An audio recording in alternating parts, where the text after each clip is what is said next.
잠언 19장입니다. 18장에서의 의인과 악인의 가치관을 구분하고 화목한 대인관계를 가지켜서 건면하였고 19장에서는 구체적인 삶 속에서 드러나는 의인과 악인의 차이점을 설명하고 있습니다. 가난하면서도 고귀한 생활과 온유한 성품을 유지하는 지혜를 가진 것이 화목해하는 원인이 된다는 것을 강조하고 있습니다.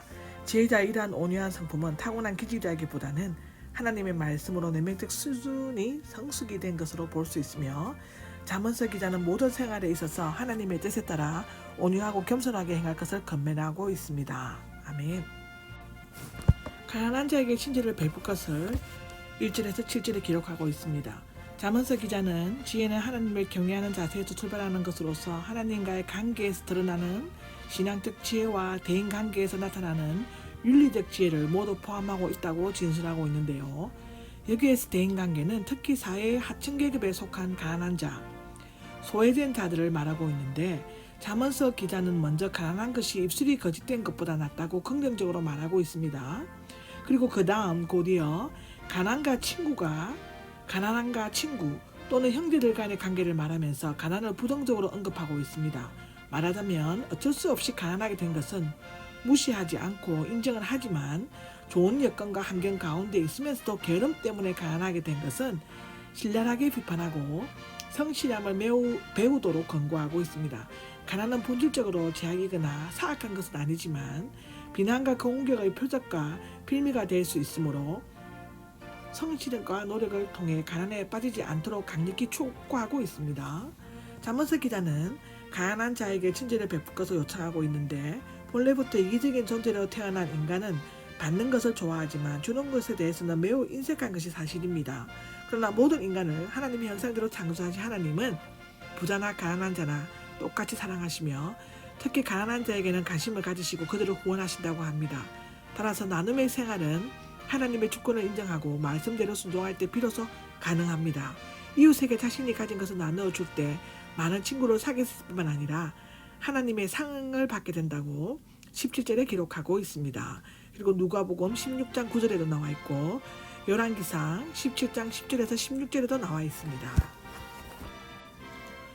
긍휼과 온유, 인내에 대한 권면은 지혜자는 가난한 자에게 친절을 베풀 의무가 있는데 이때 중요한 것은 마음에서 우러나는 내적 원리인 긍휼입니다. 저 가난한 자를 불쌍히 여기는 마음입니다. 바리새인들도 가난한 자를 많이 구제했다고 했지만 오히려 예수님께 책망을 들었죠.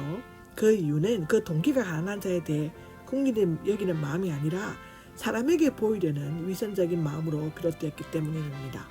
이 위선적인 것은 우리가 매일 봅니다. 우리가 특히 교회 생활에서 교회를 가다 보면 그 하나님을 믿는다는 사람 속에서 우리가 더 이 많은 위선을 보게 됩니다. 그건 어쩔 수가 없습니다. 예.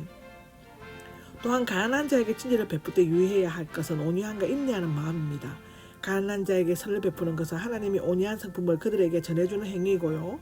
그러므로 마지못해 억지로 선을 행하거나 화를 내면서 남을 돕는 것은 오히려 미련하고 무지한 행동에 지나지 않습니다. 이런 사람은 하나님의 영광을 드러내지 못하고 오히려 큰 상처를 끼치는 결과를 빚게 할 수 있습니다. 그리고 지혜 있는 자는 선행을 할 때 특히 가난한 자를 구제할 때 인내하는 마음이 절실히 요구됩니다.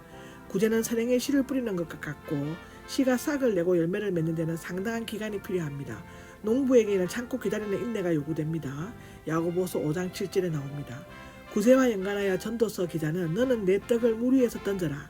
여러 날 후에 도로 찾을 것이다 라고 하고 있습니다.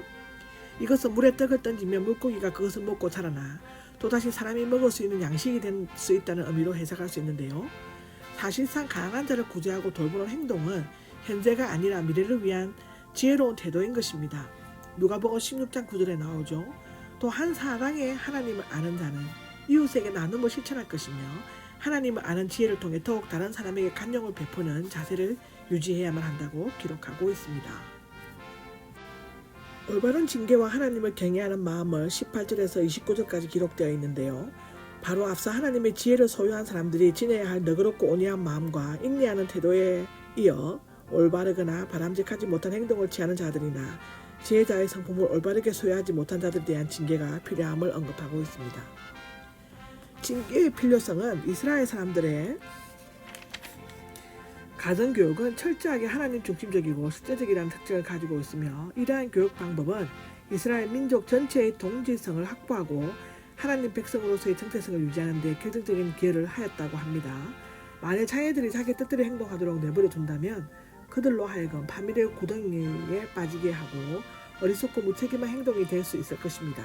그러므로 징계는 거만한 자를 깨우치고 명철한 자를 더욱 성장시킴으로써 은혜롭고 경건한 가정생활을 유지하게 만드는 효과적인 방법이라고 할 수 있습니다. 한편 징계는 앞에서 언급한 온유함이 무조건적이고 무분별한 것이 아니라 공의에 근거해서 불의한 자들에게는 올바른 징계를 가할 줄 아는 온유함이어야만을 함을 나타냅니다.